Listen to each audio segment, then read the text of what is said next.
Hello guys, সবাইকে জানাই শুভ সকাল। তো আজকে আমি মাছ ছাড়া একটি মাছের রেসিপি তৈরি করব। আপনারা সঙ্গে থাকুন, দেখতে থাকুন, আর বাঁধাকপিটাও দেখতে থাকুন।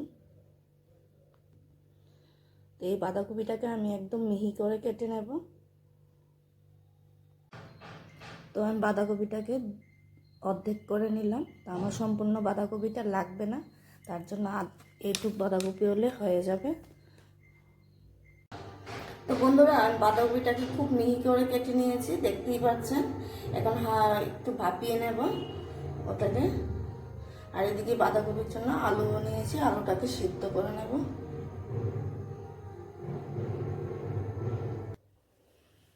তো আলুটাকে আমি প্রেসার কুকারে সিদ্ধ করতে বসিয়ে দিলাম।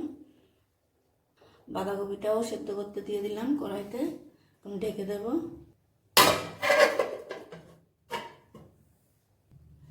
কিছুক্ষণ সময় এটা সেদ্ধ করে নেব ভালো করে।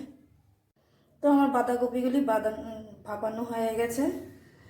তো আমি এটা জল ঝরার ঝাঁকনিতে একটা দিয়ে দিলাম, কিছুক্ষণ জলটা ঝরাবো, তারপর আবারও চিপে চিপে নেব।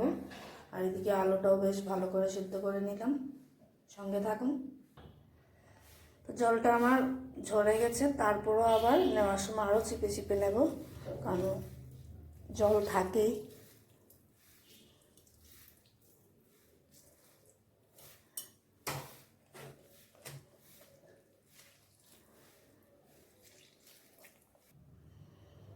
তো আমি সম্পূর্ণ জল চিপে নিয়ে নিলাম। দেখতে পাচ্ছেন বন্ধুরা কতটুকু বাঁধাকপি কতটা হয়ে গেল, কত কমে গেল বাঁধাকপিটা।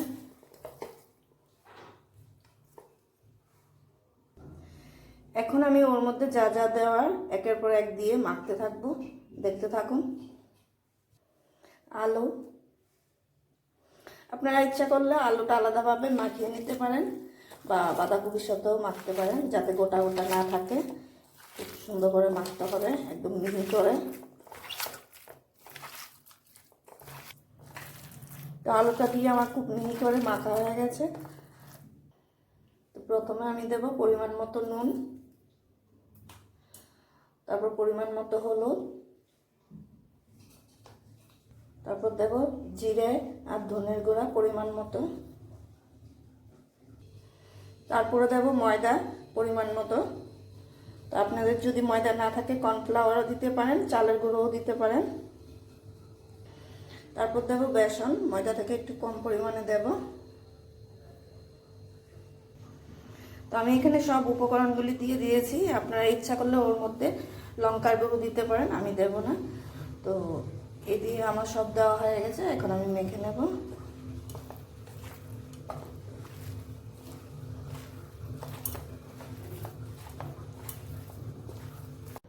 বাঁধাকপি আর আলুটা আমি বেশ সব উপকরণ দিয়ে ভালো করে মেখে নিলাম। এখন আমি গোল গোল শেপ বানাবো।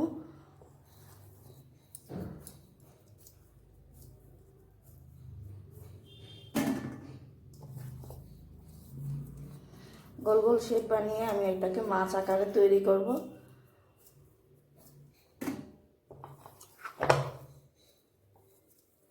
এভাবে আমি সবগুলি করে নেব। তো আমি মাছের জন্য গোল করেছি, এই গোলগুলি দেখতেই পাচ্ছেন আমি কিভাবে করছি।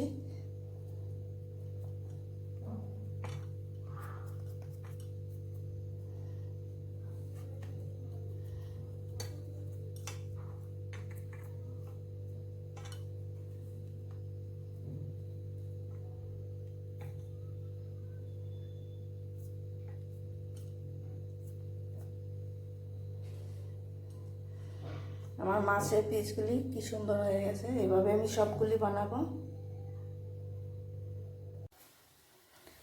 তো আমি বাঁধাকপি আর আলু দিয়ে মাছের পিস তৈরি করলাম। তো এগুলি এখন আমি ভেজে নেব। বন্ধুরা দেখতেই পাচ্ছেন আমার মাছের পিসগুলি কত সুন্দর হয়েছে। এদিকে মাছ ভাজার জন্য কড়াইটা বসিয়ে দিলাম, কড়াইটা গরম হয়ে গেছে, এখন তেল দিয়ে দেব।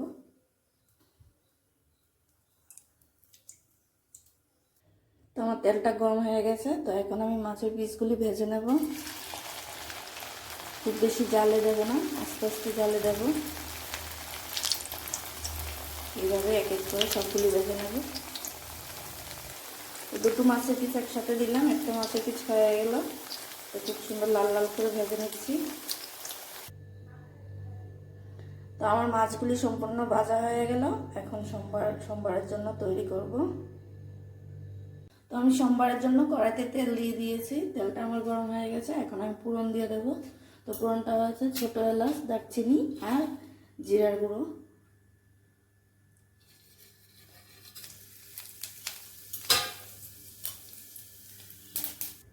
তো এখন আমি আদা আর কাঁচা লঙ্কা বাটা দেবো। ওর আগে আমি একটু হলুদ গুঁড়ো দিয়ে দেবো, নাহলে তেলটা ছিটকায়।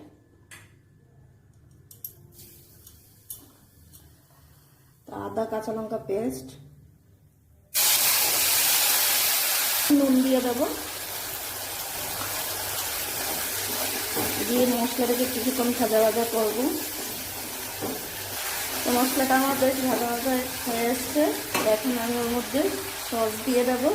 আপনাদের ঘরে টমেটো থাকলে টমেটোও দিতে পারেন। সস দিয়ে দিলাম।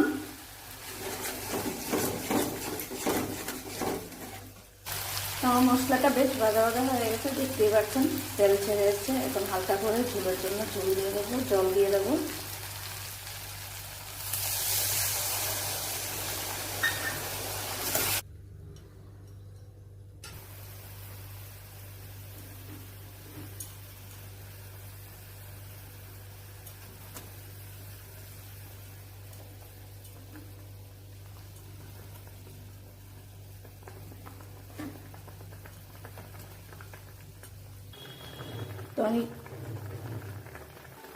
তো মাছগুলি দেওয়ার পর আমি কাজু বাদাম পেস্ট করে রেখেছিলাম, তো এই পেস্টটা আমি এখন দিয়ে দেব।